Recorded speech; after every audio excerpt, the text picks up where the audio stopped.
Hello, welcome to Sunday Farm. I'm Stephen Watson here with today's Tàijíquán Tip. Today's tip is to consider the particular muscles or muscle groups that are used in a particular movement of your Tàijíquán. Right?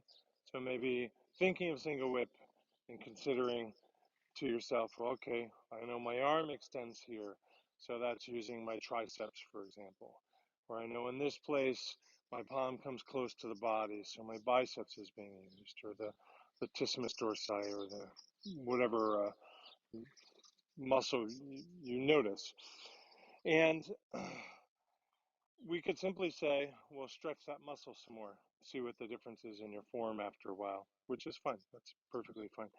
But it'd be also interesting, I find, to stretch the antagonistic muscle. So if the practice is using you could tell I'm got the driveway between the iPad and the studio today.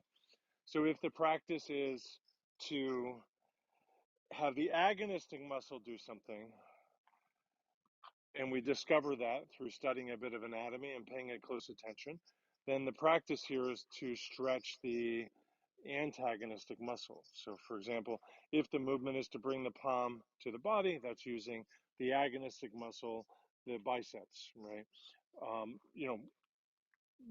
One of the muscles involved, that's the one I tune into. So then the antagonistic muscle is the triceps.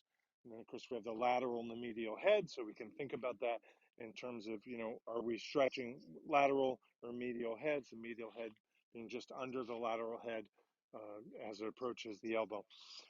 But working on some stretches, maybe even massages for the other side of what gets activated on that move. Maybe work on that for a few weeks, a few months, and then see how the movement in your Tàijíquán feels. Is it softer? Is it more expressive? Can you generate more power? Does it feel better?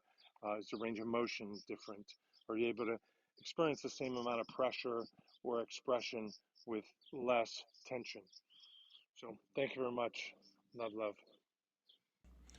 This QR code takes you to our link tree, which has all of our links, among them financial support links, which is certainly going to be very helpful. We appreciate your commenting, subscribing, linking, and going to Patreon.